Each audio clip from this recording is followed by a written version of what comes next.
الحمد لله رب العالمين والصلاة والسلام على أشرف الأنبياء والمرسلين وبعد. اللهم وفقنا كما تحب وترضى، اللهم ارزقنا الإخلاص في القول والعمل، اللهم اهدنا واهد بنا، اللهم اغفر لنا ولمشايخنا ولكل من أعاننا بطلب العلم، ووالدينا ووالديهم والحاضرين والمسلمين جميعا. پچھلے جمعے ہم نے جو پڑھا تھا یاد ہے آپ کو؟ نہیں یاد؟ ہاں میراث کے بارے میں. جی میراث کے بارے میں ترکہ مراسہ کو یاد ہے اور جلب متعلق بولر کے بارے میں ہیں. ٹھیک جی اس کو پہلے بتا دیتے ہیں انشاءاللہ.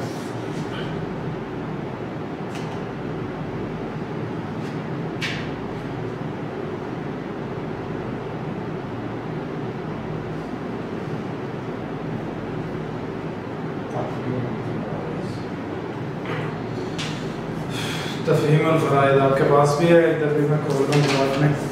ابھی اس کو دیکھیں، ہم نے شروع میں پچھلے ہفتے اس کی اہمیت کے بارے میں پڑھا تھا، اور پچھلے ہفتے ہم نے پڑھا تھا اس کی تعریف، معنی تعریف، اور اس کے علاوہ اس کا موضوع، اس کو سیکھنے کا مقصد، اور اس کی اہمیت و فضیلت،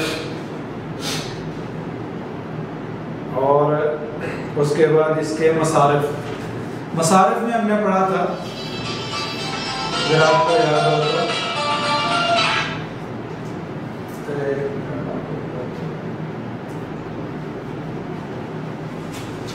صفحہ نمبر 19 پہ.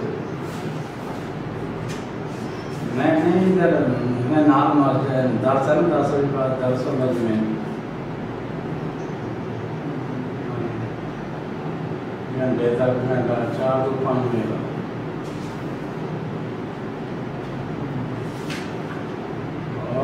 آج تو ساتھ میں جاؤں آج اوکے.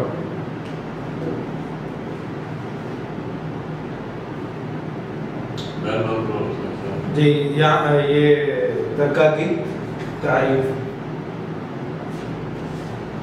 ترکہ کے مصارف، یہ آپ کے پاس کتاب میں کھلا ہوتا ہے. ترکہ کے مصارف صفحہ نمبر 19 ہے،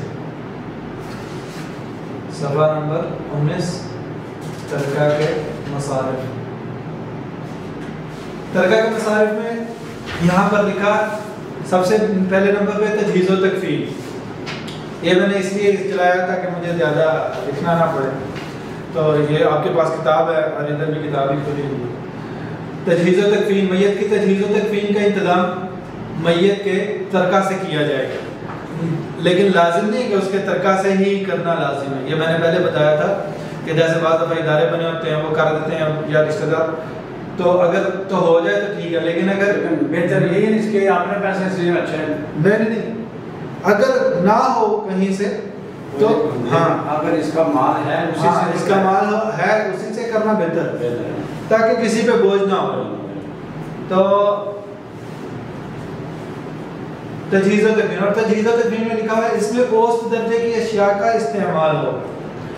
اوسط درجے کی اشیاء مطلب میں نے پہلے بتایا تھا کہ نہ تو بہت مہنگی اور نہ ہی بہت رتی، بلکہ درمیانے درجے کی، اور صرف وہ اشیاء جو ضروری ہیں. مثلا اس کو نہلانا ضروری ہے، اس کے لیے اگر آپ کو صابن چاہیے، کافور چاہیے، خوشبو چاہیے، پانی گرم کرنے کے لیے لکڑیاں وغیرہ چاہیے، یا گیس سلنڈر چاہیے، تو وہ سب کچھ آپ اس کے پیسوں سے لے سکتے ہیں. تو قبر کی کھدائی وغیرہ، لیکن اس کی قبر کو پکا کرانے کے لیے سیمنٹ خریدنا اور اینٹیں خریدنا وہ اس میں سے نہیں خرچ کیا جائے گا. ویسے تو وہ ہے ہی ناجائز ہے، لیکن اس میں سے خرچ نہیں کیا جائے گا. اور اسی طرح اس کے پھولوں کے خرچے اور اس طرح کی رسمیں جو ہیں جو جن کا شریعت میں کوئی وجود ہی نہیں، وہ اس کے طریقے سے نہیں ہوں. ویسے تو کرنی نہیں چاہیے، لیکن اگر کوئی کرتا تو وہ بھی اس کے طریقے سے نہیں کرے گا. آگے صفحہ نمبر 20 پر ہے، دوسرے نمبر پر قرض کی ادائیگی۔ قرض کی ادائیگی میں نے یہاں پر بتایا تھا، قرض دو طرح کا، ایک تو جو اللہ کے ذمے اس کا قرض ہو، مثلا اس نے فی سبیل اللہ کچھ پیسے خرچ کرنے کی نظر مانی، وہ نظر پوری نہیں ہوئی ہے، اس پر زکوٰۃ واجب ہوئی تھی وہ ادا نہیں ابھی کی اس نے اپنے مال میں سے، یا حج فرض تھا یا عمرہ فرض تھا وہ ادا نہیں کیا، یا کوئی کفارہ تھا جس میں مال خرچ ہوتا ہو، مثلا کوئی روزوں کا کفارہ تھا جس میں کھانا کھلانا تو اس میں مال خرچ ہوگا تو وہ بھی باقی رہتا تو اس کے ترکے میں سے ہوگا،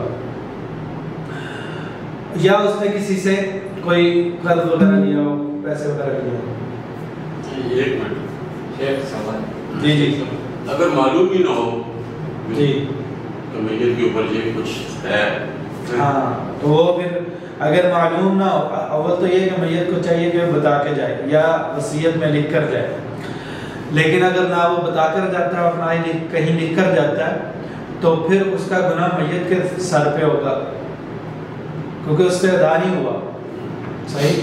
اب وہ اللہ کی مشیت میں کہ اللہ تعالیٰ اس کو ابھی معاف کریں گے، کیسے معاف کریں گے، اس سے ادھر کیا حساب کتاب ہوگا وہ اللہ تعالیٰ کے پاس، لیکن وہ اس کی طرف سے ادا نہیں ہوا کیونکہ اس نے بتایا نہیں، اس کی ذمہ داری تھی۔ مثلاً ہے کہ اسی طرح ایک شخص فوت ہوا سعودیہ میں، تو اس کا اس دوست کے ساتھ معاملہ تھا، اس نے بزنس کیا دوست کے ساتھ مل کے، اب دوستی میں لکھا نہیں کہیں پہ بھی کہ کتنا میں نے تم سے پیسہ لیا اور کتنا اس دکان کو اکٹھا میں نے کام کیا تھا دکان میں، تو وہ اس کے نام پر چلتا رہا، دوستی میں اس نے لکھا نہیں کہ اس کے کتنے پیسے ہیں۔ وہ فوت ہو گیا تو وہ اس کے بیٹوں کے پاس آیا، وہ کہتے ہیں ٹھیک ہے ہم دیں گے لیکن آپ کے پاس کوئی رسید ہونی چاہیے، کوئی لکھا ہوا، کیونکہ ہمیں تو ادا کے نہیں گئے، لیکن اگر آپ کے پاس آپ کو لکھ کے دے کے گئے تو ہم دیں گے، اس کے پاس لکھا نہیں، وہ نہیں دیا انہوں نے تو وہ ادا تو نہیں ہوا نا۔ اب یا تو وہ جس کا قرض ہے وہ معاف کر دے تو پھر معاف ہو گئے، لیکن اگر وہ معاف نہیں کرتا تو ایسی صورت میں معاف نہیں ہوگا، صحیح۔ نبی کریم صلی اللہ علیہ وسلم ایک شخص کا جنازہ پڑھانے کے لیے آگے ہوئے تو نبی صلی اللہ علیہ وسلم نے پوچھا کہ کیا اس کے اوپر کوئی قرض وغیرہ تو نہیں؟ صحابہ نے کہا کہ قرض ہے۔ آپ صلی اللہ علیہ وسلم نے پوچھا کہ کوئی ادا کرنے والا، ادا کرنے کے لیے، تو اس کی اولاد میں سے تھا کوئی اس کا بیٹا تھا یا کوئی اور رشتہ دار، اس نے کہا بس قرض ہی چھوڑا اور کیا چھوڑا، یعنی وہ ادا کرنے پر اس نے ذمہ داری نہیں لی نا، ذمہ داری نہیں۔ نبی صلی اللہ علیہ وسلم پیچھے ہو گئے جنازے سے، جنازہ پڑھانے سے پیچھے ہو گئے کہ آپ پڑھو جنازہ، میں نہیں پڑھانا۔ پھر ایک اور صحابی تھے، انہوں نے کہا یا رسول اللہ میں اس کا قرض ادا کروں گا، آپ جنازہ پڑھائیں۔ آپ صلی اللہ علیہ وسلم نے اس کی ذمہ داری لینے پر پھر وہ جنازہ پڑھایا، اور پھر کچھ دنوں کے بعد آپ صلی اللہ علیہ وسلم نے پوچھا ان سے کہ آپ نے وہ جو ذمہ داری لی تھی پوری کی؟ انہوں نے کہا یا رسول اللہ آج ہی آخری جو حصہ تھا نا جو قسط دینی تھی آج ہی دے کے اس سے فارغ ہوں۔ تو اللہ تعالیٰ ہمیں قرض کے بوجھ سے بچائے، اور یہ کہ اگر کسی کے دل میں قرض ہو تو اس کو چاہیے کہ بتا کر جائے اپنی اولاد کو، اپنے رشتہ داروں کو کم از کم یا وصیت میں لکھ کر جائے۔ اور ہو گیا آپ کا سوال کا؟ آپ نے بھی کچھ پوچھا؟ یہی پوچھنا، ٹھیک ہے۔ اچھا اس کے بعد ہے وصیت۔ وصیت جو ہے میں نے پہلے بتایا تھا کہ 1/3 مال میں سے وصیت کر سکتے، 1/3 سے اوپر اگر اس نے وصیت کی تو اس نے غلط کام کیا، لیکن اگر اس نے اوپر کی وصیت کر دی ہے تو ہو سکتا ہے اس نے غلط نہ کیا ہو۔ بالفرض ایک شخص اس کے پاس ہے 3000 روپے، اس نے کہا کہ میرے پاس 3000 دینار ہے تو میں 1000 دینار کی وصیت کر سکتا ہوں، تو 1000 دینار کی اس نے وصیت کر دی، اس نے تو وصیت کر دی، لیکن جب وہ فوت ہوا اس نے 1000 دینار کی کی تھی نا، ایک ثلث، ایک تہائی، لیکن جب فوت ہوا تو اس کا جو تھا قرض نہیں، کفن دفن، اس کا جو خرچ نکالا تھا وہ کم رہ گیا نا، مال کم رہ گیا نا، اب اس کم مال کا ثلث تو 1000 سے کم بنے گا، تو ابھی اگر ابھی 1000 نکالیں گے تو وہ ثلث سے زیادہ ہو جائے گا، تو وہ وارثوں کا حصہ ہے۔ ایسی صورت میں کیا کریں گے؟ ایک یہ کہ شرعاً تو ثلث ہی نافذ کریں گے، لیکن اب وہ حصہ کن کا ہے؟ حصہ ہے اس کے بیٹوں کا، اس کی بیٹیوں کا، اس کی بیوی کا، ایسے تو اگر کوئی بیٹا یا سب بیٹے یا ساری اولاد یا سارے وارث کہیں کہ چلو کوئی بات نہیں ابا جی نے جو کہہ دیا ہم پورا کریں گے، تو ابھی انہوں نے کیا کیا اپنے حصے میں سے دیا ہے، اب ادا کر سکتے ہیں، اب 1000 پورا ادا کر سکتے ہیں۔ بالفرض نے کہا کہ مسجد کو 1000 دینار دینا ہے، تو بچے کہیں چلو جی ابا جی نے کہہ دیا ہے، تو ویسے تو بنتے سلوس جو ہے کم بنتے ہیں، 1000 سے کم پڑتے، لیکن ابا جی نے کہہ دیا چلو جی پورا کر دیتے، تو انہوں نے بچوں نے اجازت دی، وہی وارث ان کی اجازت کے ساتھ ہو سکتا ہے، کیونکہ اس کا مال اپنا مال چھوڑ سکتا ہے، لیکن زبردستی اس سے نہیں دلوایا جا سکتا کیونکہ وہ اس کا حق ہے۔ اچھا صفحہ نمبر یہ 20 تھا، اور صفحہ نمبر 21 پر آخر میں ہم نے پڑھا وارثین کی تقسیم۔ اصل میں جو ہمارا موضوع ہے وہ یہ جو کفن دفن کو تو ایک دفعہ ہو گیا، اور جو قرض ادا ہے وہ بھی ایک دفعہ میں ہو گیا، اور اس کے بعد وصیت ہے، وصیت کا مختصراً آپ کو بتا دیا۔ آگے ہے وارثین میں تقسیم وراثت، یہ ہے تھوڑا لمبا موضوع، یہ اصل میں ہم پڑھیں۔ اس میں آگے وہ کہتے ہیں اسلامی نظام میراث کے تحت ترکہ کی تقسیم یہ آخری عمل ہی علم فرائض کا مقصود ہے، مقصود یعنی مقصد ہمارا یہی ہے، یہی ہم نے پڑھنا ہے۔ آگے کہتے ہیں وراثت کے ارکان رکن بلا کس کو بولتے ہیں، یہ ویسے اصول الفقہ میں آپ پڑھیں گے، اور جو آن لائن طلبہ سن رہے ہیں یہ ماشاءاللہ اصول الفقہ پہلے سے پڑھ چکے ہیں اور پڑھے بھی میرے استاد بھی سے۔ اچھا جی رکن، اگر میں کوئی غلطی کروں بعد میں مجھے بتا دینا، یہ جو آن لائن طلبہ سن رہے ہیں بعد میں بتا دینا۔ رکن جو ہے یہ بنیادی جو انگریڈینٹ جس کو بولتے ہیں، جیسے آپ بسکٹ کھاتے ہیں پیچھے دیکھتے ہیں نا کہ بسکٹ کن کن چیزوں سے بنا، اس میں کچھ چیزیں ایسی ہوتی ہیں جو بالکل بنیادی، ان کے بغیر اس کا وجود نہیں، مثلا آٹا چینی ہے یا نمک ہے یا گھی ہے یا انڈا وغیرہ وغیرہ، ان کے بغیر وہ نہیں بن سکتا نا، ان کے بغیر اس کا وجود ہی نہیں۔ یا جیسے گھر کہا جائے کہ یہ گھر ہے، تو گھر کا بنیادی کیا ہے، دروازہ ہے، دیواریں ہیں، زمین ہے، چھت ہے، یہ اگر نہ ہو تو گھر کا وجود ہی نہیں، یہ بنیادی ارکان ہے۔ اسی سے آپ رکن سمجھ لیں۔ ایک تو مارکر میں آپ لکھیں، آپ مارکر لیں گے، ہاں اوپر جہاں ٹیبل ہے میرے آخری والا ٹیبل ہے نا، اس کا دراز کھولیں گے، اس میں وہ ڈسٹر بھی ہوگا، اس کے پیچھے مارکر لگے ہیں 3-4 پیک میں نیو آخری والا۔ تو ادھر آپ بیٹھتے ہیں میں سینٹر والے آخر والا۔ تو رکن آپ کو سمجھ آ گئی، بنیادی چیز۔ مثلا نبی کریم صلی اللہ علیہ وسلم مسجد میں تشریف فرما دے، ایک صحابی آئے، داخل ہوئے، انہوں نے نماز پڑھی، نماز پڑھ کے نبی کریم صلی اللہ علیہ وسلم کے پاس تشریف لائے، آ کر سلام کیا، نبی کریم صلی اللہ علیہ وسلم نے سلام کا جواب دیا اور فرمایا ارجع فصلی فإنک لم تصلی، واپس جا اور نماز پڑھو، تم نے نماز پڑھی ہی نہیں، حالانکہ وہ تو پڑھ کے آئے ہیں۔ کیا مسئلہ کیا تھا، ارکان پورے نہیں، بنیادی جو بنیادی چیزیں ہیں ان میں نقص ہو جائے تو وہ چیز کا وجود مانا نہیں جائے گا۔ آپ صلی اللہ علیہ وسلم فرما رہے ہیں کہ تو نے نماز نہیں پڑھی، کیا مطلب، تو نے رکوع سجدے کرنے کی کوشش کی ہے، تو نے نماز پڑھنے کی کوشش کی، لیکن وہ نماز نہیں تھی، کیونکہ اس میں ارکان میں سے کوئی چیز کم ہو گئی۔ اگر ارکان میں سے کوئی چیز کم ہو جائے تو اس کے وجود کی نفی ہو جائے گی۔ جیسے ارکان اسلام میں 5 میں سے ایک کا بھی انکار کر دینا، کوئی ایک کا کہ میں اللہ پر بھی ایمان لاتا ہوں، نبی کریم صلی اللہ علیہ وسلم کو اللہ کا آخری نبی مانتا ہوں، اور نماز کو بھی مانتا ہوں، پڑھتا بھی ہوں، زکوٰۃ بھی ادا، اچھا زکوٰۃ کا اگر صرف انکار کر دیں، جیسے نبی کریم صلی اللہ علیہ وسلم کی وفات کے بعد تو حضرت ابو بکر صدیق رضی اللہ عنہ نے کیا فرمایا کہ میں تلوار سے لڑوں گا ان کے ساتھ جو نماز اور زکوٰۃ میں فرق کرتے ہیں۔ اصل میں ادھر ایک چھوٹا سا نقطہ ہے وہ آپ کو بتاتا ہوں، نماز اور زکوٰۃ میں فرق کرتے ہیں، کیا مطلب، کیونکہ نماز کو چھوڑنے کو سب کافر سمجھتے تھے، جو نماز چھوڑتے وہ کافر، سب یہی سمجھتے تھے۔ حضرت ابو بکر صدیق رضی اللہ عنہ نے جو فرمایا نماز اور زکوٰۃ میں فرق کرتے ہیں، یعنی انہوں نے کہنے کا مقصد یہ تھا کہ نماز کو چھوڑنے پر کافر سمجھتے ہیں اور زکوٰۃ کو چھوڑنے پر کافر نہیں سمجھتے، تو یہ فرق کر رہے ہیں نماز اور زکات میں، کون سے میں تلوار سے لڑوں تو یعنی وہ کافر ایک چیز کا بھی انکار کر دے، کیونکہ بنیادی رکن ہے نا، بنیادی رکن ایک بھی کم ہو جائے، جتنے ارکان سارے پورے ہوں تو وہ چیز مکمل ہوگی، ایک بھی کم ہو گیا تو آرام سے مل گیا تھا، آرام سے مل گیا تھا، ایک بھی کم ہو جائے تو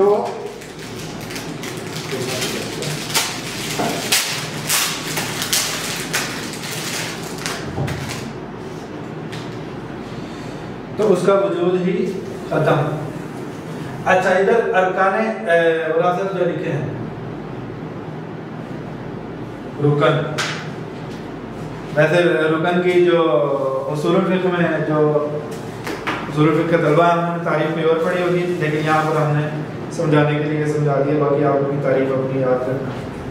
اچھا جی وراثت کے ارکان 3 ہیں۔ مورث، مورث کس کو بولتے ہیں؟ جو شخص فوت ہوا، اگر کوئی فوت ہی نہیں ہوا تو وراثت تقسیم نہیں ہوگی، کیونکہ وہ اس کا مال ہے اور وہ زندہ ہے، وہ چاہے خرچ کرے چاہے نہ خرچ کرے۔ مثلا ایک سائل نے مجھ سے سوال کیا، کہنے لگا افسا ابا جی بہت بزرگ ہو گئے تو ان کی وراثت ہم نے تقسیم کرنی، تو ابھی اس میں سے ابا جی کا حصہ نکالیں گے۔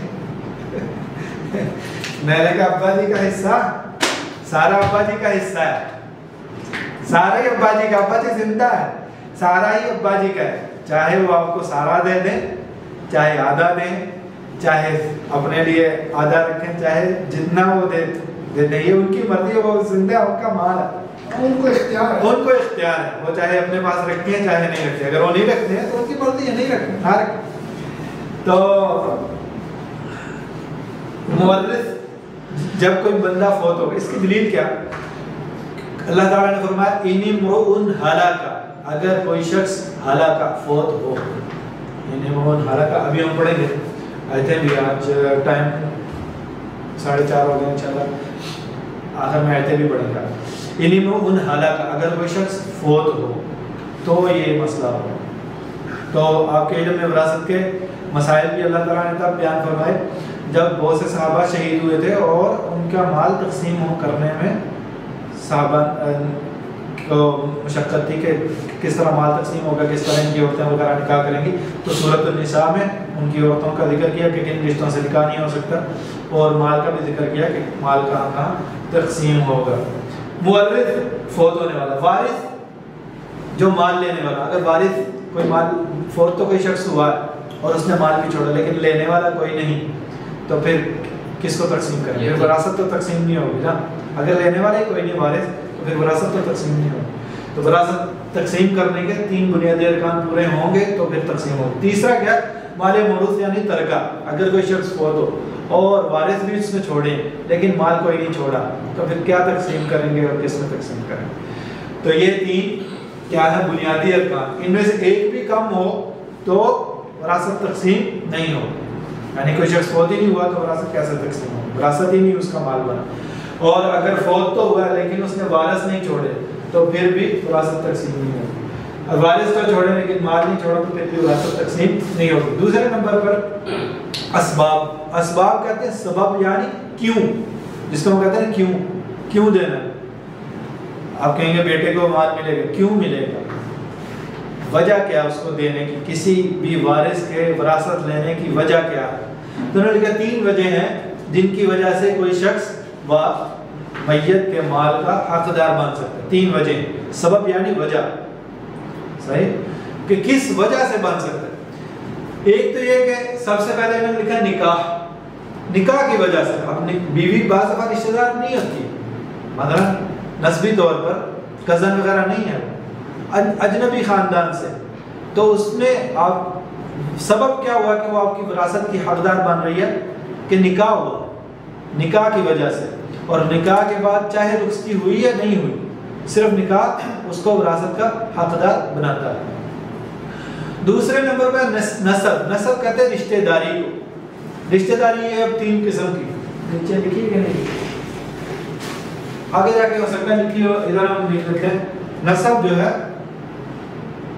یعنی کہ رشتہ داری 3 قسم کی، کون کون سی؟ اصول، فروع اور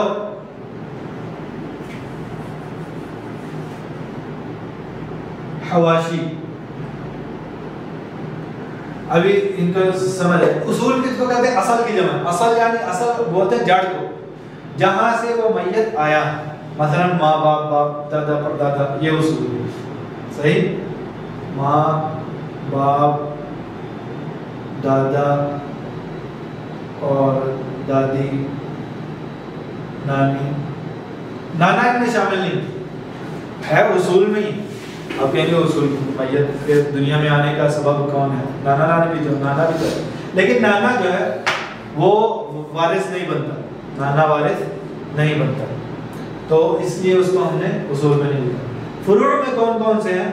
فروع میں اس کی اولاد جو اس جس کی نسبت اس کی طرف کی جاتی ہے، وہ مذکر ہو یا مؤنث ہو. مثلا آپ کا بیٹا ہے، اس کی نسبت آپ کی طرف کی جائے گی. آپ کا پوتا ہے، اس کی بھی آپ کی طرف کی جائے گی. آپ کی پوتی ہے، اس کی بھی نسبت بھی آپ کی طرف کی جائے گی. لیکن آپ کا نواسا ہے، اس کی نسبت آپ کی طرف نہیں کی جائے گی، اس کی نسبت اس کے باپ کی طرف کی جائے گی، اس کے دادے کی طرف کی جائے گی. ایسے ہی ہے نا. تو وہ آپ کا وارث نہیں ہوگا. وہ فروع میں ہے، فروع میں ہی ہے، فروع میں لیکن وارث نہیں. فروع مانا اولاد. فرع، فروع فرع کی جمع. فرع کہتے ہیں شاخ. شاخ، جڑ سے شاخیں نکلتی ہیں نا، تو وہ جو شاخ ہوتی، مثلا آپ کی جو شاخیں ہیں، آپ سے جو آگے نکلی، میت سے جو آگے نکلی، بیٹے بیٹیاں پوتے پوتیاں، اب نواسے نواسی وہ بھی فروع میں ہیں لیکن وہ وارث نہیں. حواشی، حواشی کس کو کہتے ہیں؟ حواشی کہتے ہیں سائڈوں والا. سائڈوں والا مطلب حواشی ویسے عموماً عام طور پر سمجھو میت کے جو اصول ہیں ان کی دیگر اولادیں، میت کے جو اصول ہیں ان کی باقی اولاد. میت کے اصول کون ہے؟ ماں باپ. اب حواشی کون ہوئے؟ بہن بھائی.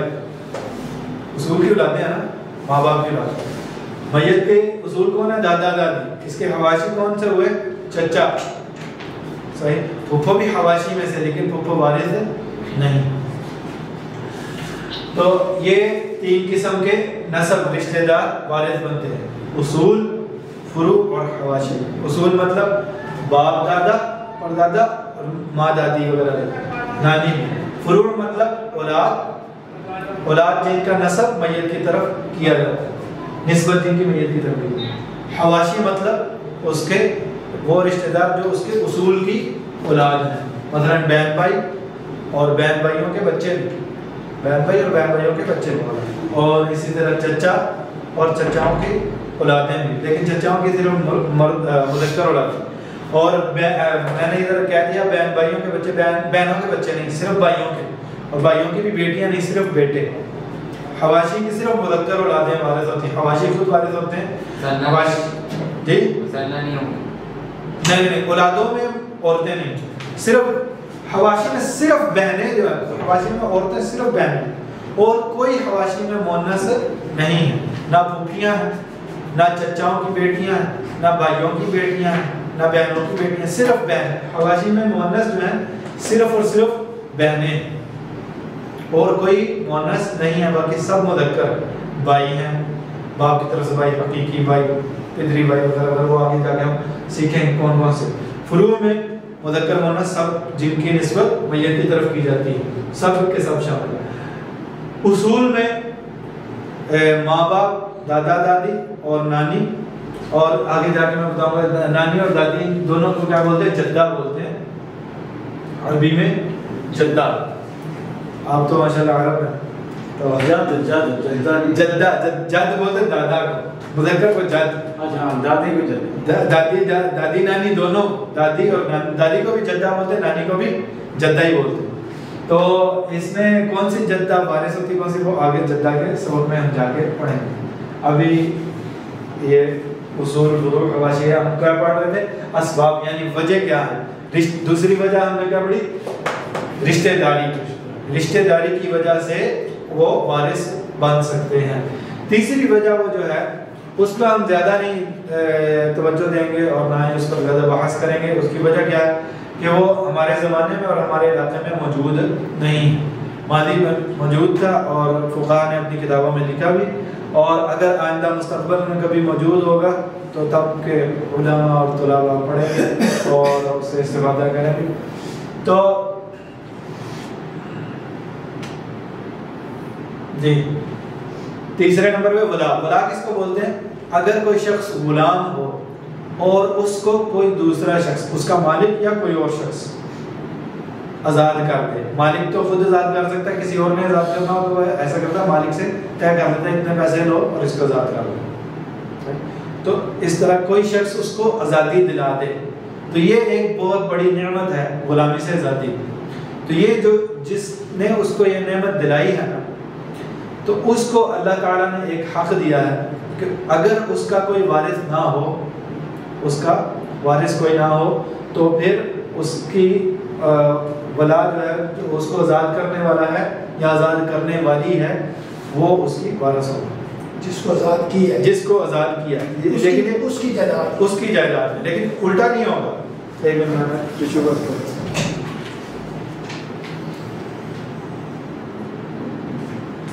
لیکن یہ الٹا نہیں ہوگا. مثلا یہ نہیں کہ جس نے آزاد کیا وہ اگر فوت ہو جائے تو غلام جو ہے وہ غلام کی بس غلام کی وراثت ادھر کو جائے گی، اس کی غلام کی طرف نہیں جائے گی. لیکن اس پر ہم زیادہ بحث نہیں کرتے کہ جائے گی یا نہیں جائے گی. تو اس وقت میں غلام تھے نا، ہاں اس وقت تھے تو اس وجہ سے یہ پڑھا جاتا ہے. تو اگر وہ نہ ہو تو پھر ابھی آپ جیسے آپ دیکھتے ہیں جتنے کمپیوٹر کی ترقی ہے نا، تو اس میں آپ نے دیکھا ہوگا لاگریتھم. اب جو کمپیوٹر پڑھتے ہیں وہ آج آیا نہیں، وہ کمپیوٹر کا طالب علم لاگریتھم نا. اب لاگریتھم جو ہے اصل میں لفظ کہاں سے آیا تھا؟ الگوریتھم. الگوریتھم تھا موسیٰ الخوارزمی تھا، محمد بن موسیٰ الخوارزمی. تو اس کی کتاب کا جب انگلش لطینی زبان میں ترجمہ کیا گیا تو الخوارزمی سے الگوریتھم بن گیا. الگوریتھم کثرت اسماء سے لاگریتھم بن گیا. صحیح. تو الخوارزمی جو تھا وہ ریاضی میں مشہور تھا. اس نے اپنی کتاب میں ایک ذکر کیا مسئلے کا کہ اگر کوئی شخص فوت ہو اور اس کے اتنے اس طرح غلام ہو تو اس کا وراثت کس کس کو تقسیم ہوگی. مشکل سا مسئلہ تھا. خیر ہم اس میں اس کی گہرائی میں نہیں جائیں گے. آگے وہ کہتا ہے اگر شوہر نے طلاق رجعی دی ہو. طلاق رجعی کس کو بولتے ہیں؟ طلاق رجعی مثلا اس نے ایک طلاق دی تو ابھی رجوع کر سکتا ہے، رجوع کا حق اس کے پاس ہے. تو ابھی اس کی جو بیوی ہے رجوع کے ایام میں ہی ہے، عدت کے دوران، کیونکہ عدت کے دوران رجوع ہو سکتا ہے نا. 3 حیض تک عدت ہے نا، یا 3 طور تک. تو اس عدت کے دوران ہی اگر شوہر وفات پا جائے تو عورت وراثت کی حقدار ہوگی. یہ اصل میں یہ ہمارا کورس جو ہے تھوڑا سا مختصر ہے، اس میں ہم اس کی ڈیٹیل میں نہیں جائیں گے کہ عدت کے بعد اگر پتہ چلے کہ اس نے مثلا یہ کیوں اس کو وراثت کا حقدار کیا، شوہر کی وراثت کا عورت کو کیوں حقدار کیا، کیونکہ ہو سکتا ہے وہ مرنے کے قریب ہو اور اس کی عورت سے انبن ہو. ایسے ہو جاتی بعض دفعہ اس کی لڑائی کوئی ہوئی ہو بیوی سے، تو اس نے سوچا کہ میں اس کو اپنے مال سے محروم کروں اور اس کو طلاق دے دوں، اور طلاق دی اور مر گیا. اب وہ عدت میں ہے تو ابھی یہ اس پر یعنی ہو سکتا ہے اس نے اس کو وراثت سے محروم کرنے کے لیے اس کو طلاق دی اور مر گیا، اور تو اس لیے اس کو وراثت کا حق دیا جائے گا. اور دوسرا یہ کہ ہو سکتا ہے وہ رجوع کر لیتا، اگر زندہ رہتا تو ہو سکتا ہے رجوع کر لیتا تو بیوی اس کی پھر ہو جاتی، تو شاید اس لیے. اور اگر یہ ثابت ہو جائے عدت کے بعد، یہ ثابت ہو جائے کہ اس نے اسی نیت سے طلاق دی تھی اور یہ بیمار ہی تھا، لیکن بیمار طلاق دینے کے بعد وہ 3 ماہ تک بالفرض زندہ رہ گیا، عدت ختم ہو گئی اور پھر مرا 4تھے ماہ میں، تو پھر اس کو دی جائے گی. یہ اختلافی مسائل ہے، ویسے میں بتا رہا ہوں کہ اس میں اس کی زیادہ گہرائی میں نہیں جائیں گے، اس میں اور بھی گہرائی. مثلا اگر اس عورت نے دوبارہ یعنی اس کو عدت میں وہ فوت ہو گیا لیکن مال ابھی تقسیم نہیں ہوا، جیسا کہ ہمارے علاقوں میں ہوتا ہے مال تقسیم کئی سال گزر جاتے ہیں اس کی جائیداد تقسیم نہیں ہوتی، تو وہ عورت عدت ختم ہوئی، اس نے کہیں اور نکاح کر لیا، ابھی مال بعد میں تقسیم ہو رہا ہے، اس کا پہلا خامد بھی فوت ہو گیا، ابھی یہ 2 خامدوں سے وراثت لے لیا نہیں لے گا. خیر اتنی گہرائی میں یہ طالب علموں کے لیے میں سوال بتائیں جو بیٹھے ہیں، یہ خود ہی اس میں اس کے جوابات ڈھونڈیں. آگے ہے نکاح اور سبب نسب کی دلیل آیات میراث ہیں. آیات میراث ابھی ہم پڑھنے لگے انشاءاللہ. اور ولا کی دلیل کیا ہے؟ انما الولاء لمن اعتق. نبی کریم صلی اللہ علیہ وسلم نے فرمایا ولا اس کے لیے ہے جس نے آزاد کیا. یہ کب فرمایا تھا؟ حضرت عائشہ رضی اللہ عنہا کسی کو آزاد کرنا چاہتی تھی، ایک خاتون تھی ان کو، تو حضرت عائشہ نے ان کے مالکوں سے کہا کہ اس کو میں خریدتی ہوں تو تم بیچ دو. تو ان کی نیت آزاد کرنے کی تھی، تو اس کے مالکوں کو پتا تھا کہ انہوں نے آزاد کرنے کے لیے خریدنی. انہوں نے کہا ٹھیک ہے ہم بیچ دیتے ہیں لیکن ولا ہماری لکھی جائے. حضرت عائشہ نے نبی کریم صلی اللہ علیہ وسلم کو بتلایا تو نبی کریم صلی اللہ علیہ وسلم نے فرمایا انما الولاء لمن اعتق، جو آزاد کرے گا اس کے لیے ولا لکھی جائے گی. جو آزاد کرے گا اس کے لیے ولا، یعنی وہ اگر مالک خود آزاد کرتے ہیں تو پھر ان کے لیے، لیکن اگر تو نے خرید کے آزاد کیا تو تیرے لیے لکھی جائے گی، یعنی حضرت عائشہ کے لیے بھی لکھی جائے گی. تو خیر یہ تو تھا اس کی دلیل. اور ان کی دلیل جو نکاح اور نسب، ان کی دلیل ابھی جو ہم آیتیں پڑھیں گے ان میں ہے. آج کے لیے اتنا کافی. کتنا ٹائم ہے؟ 15 منٹ ہے. 15 منٹ میں آیتیں پڑھنے، کیونکہ اب ہاں ہاں کیونکہ آیتیں پڑھ لیتے ہیں کہ آپ نے آیتیں یاد بھی کریں. آپ کو تو یاد ہے، باقیوں نے بھی یاد کرنی انشاءاللہ.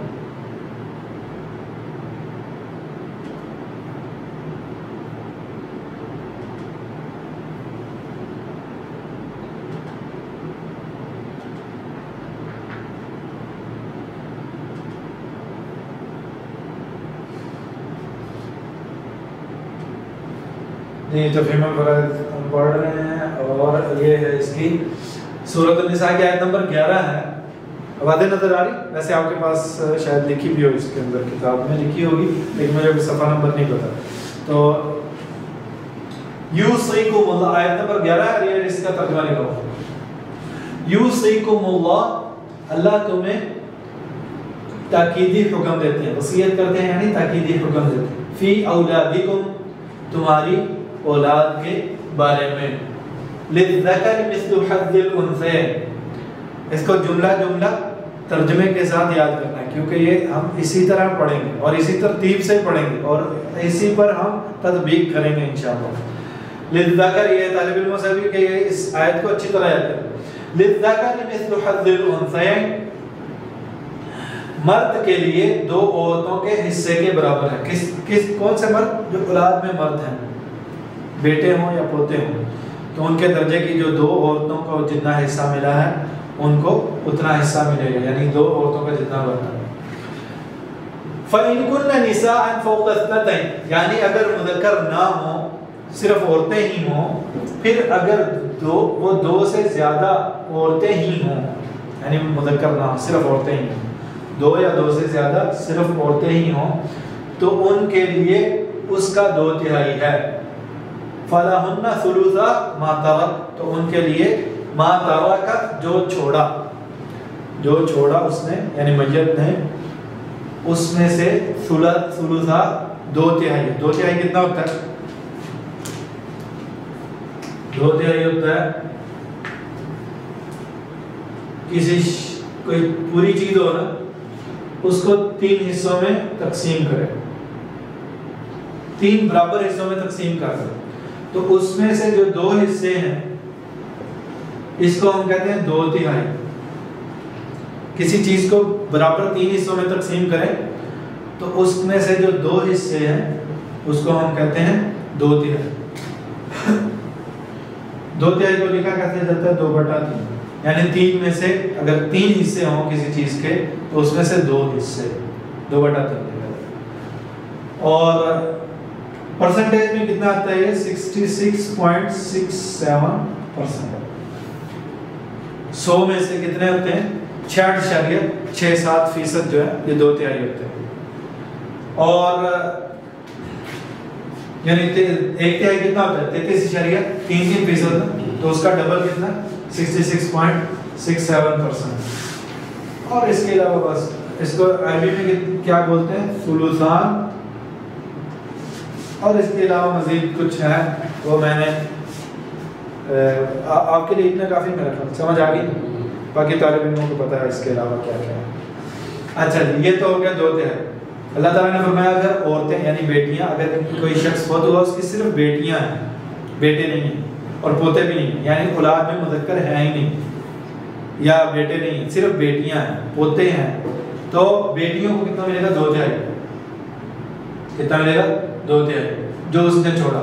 اور اگر ایک عورت ہو، یعنی اگر صرف اس کی ایک بیٹی ہے، بیٹیاں بھی زیادہ نہیں، صرف ایک بیٹی ہے اور بیٹا بھی کوئی نہیں، تو اس کے لیے کتنا ہے؟ اس کے لیے نصف، فَلَهَا النِّصْفُ، اس کے لیے نصف ہے۔ وَلِأَبَوَيْهِ لِكُلِّ وَاحِدٍ مِّنْهُمَا السُّدُسُ مِمَّا تَرَكَ، اور دونوں والدین کے لیے، ماں باپ کے لیے، ابویہ ماں باپ یعنی دونوں کے لیے، لِكُلِّ وَاحِدٍ مِّنْهُمَا ان میں سے ہر ایک کے لیے، یعنی علیحدہ علیحدہ ہر ایک کے لیے سدس، سدس ہے۔ سدس کس کو بولتے ہیں؟ سدس بولتے ہیں، اسی کو دیکھ لیں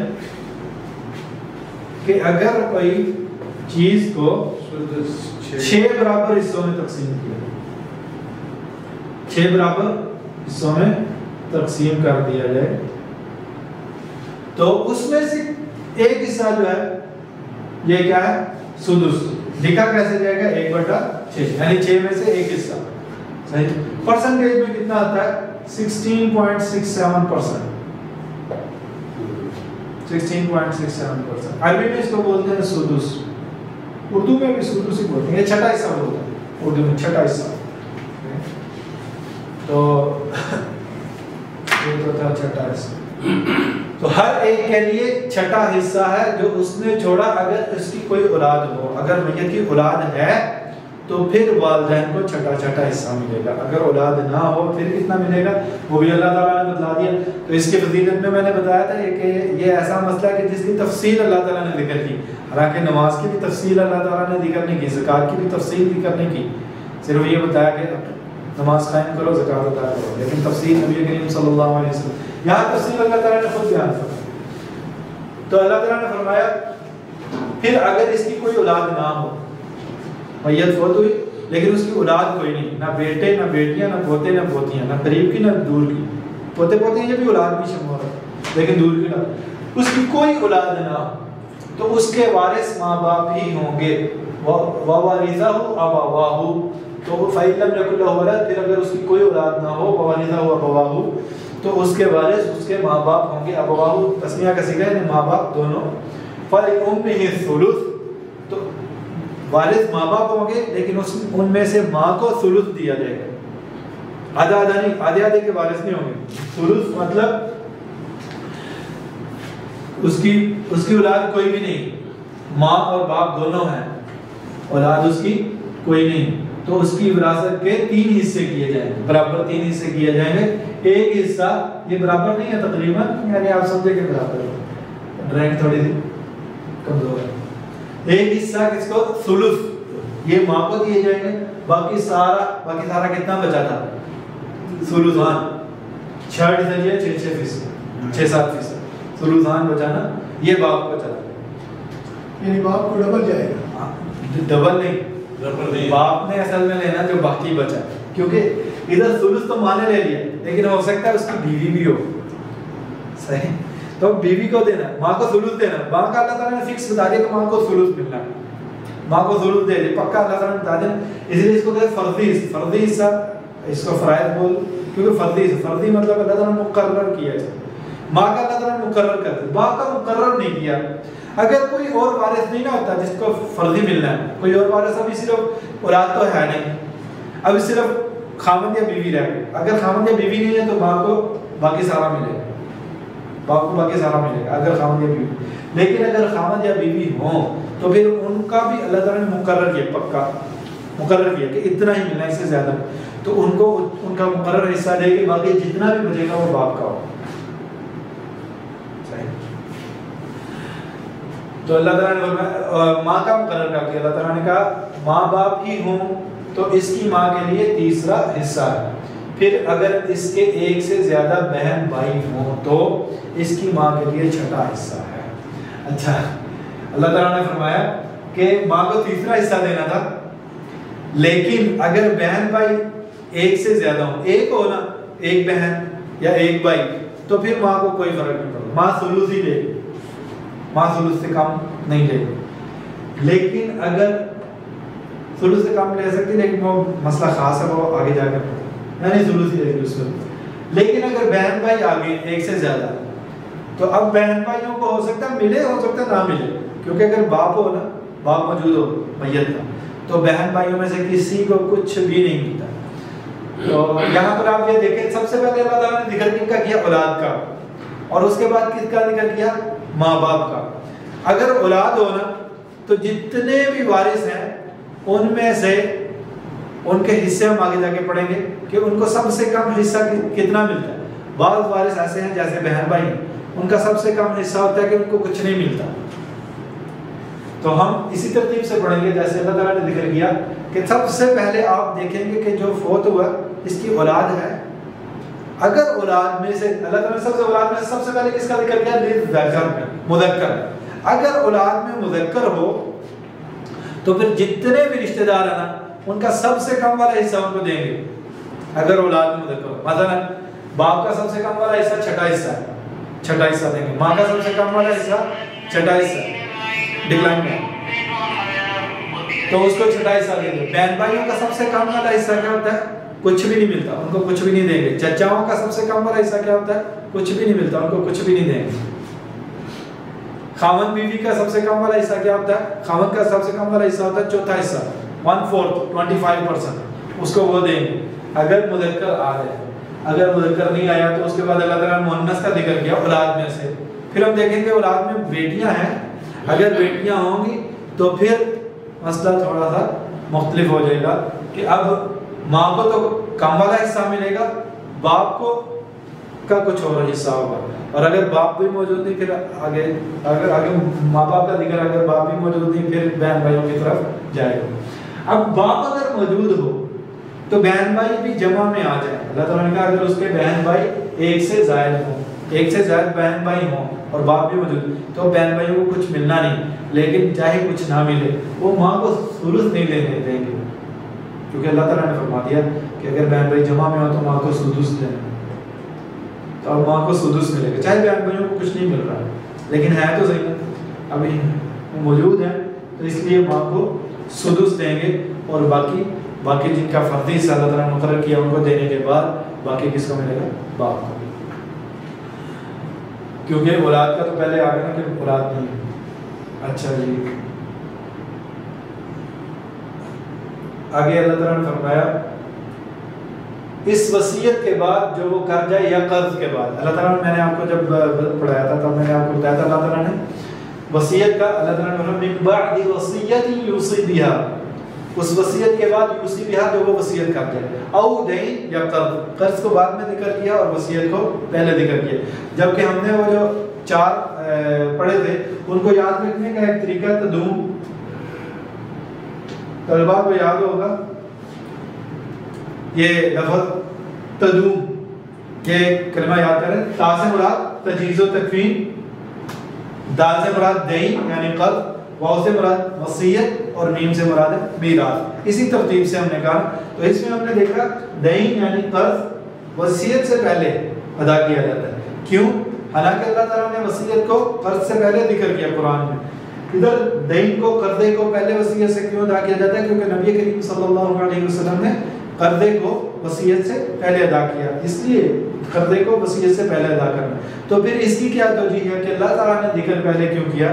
اللہ تعالیٰ نے اس لیے ذکر کیا، علماء نے لکھا کہ تاکہ لوگ وصیت کو، اس کی اہمیت کو سمجھے کہ جس طرح قرضہ اہم ہے اور اس کے پورا اس کو دینے والے موجود ہیں، اس کا مطالبہ کرنے والے موجود ہیں، اسی طرح وصیت بھی اہم ہے، چاہے اس کا مطالبہ کرنے والا فوت ہو چکا ہے، لیکن وصیت بہرحال اہم ہے، اس کو چھوڑنا نہیں، اس کو بھی پورا کرنا۔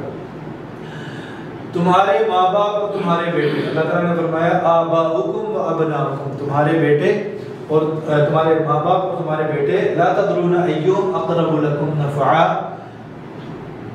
تم نہیں جانتے ان میں سے کون فائدہ پہنچانے میں تم سے زیادہ قریب ہے، اللہ تعالیٰ بہتر جانتے ہیں، تم نہیں جانتے کہ کون تمہیں فائدہ پہنچانے میں زیادہ قریب ہے۔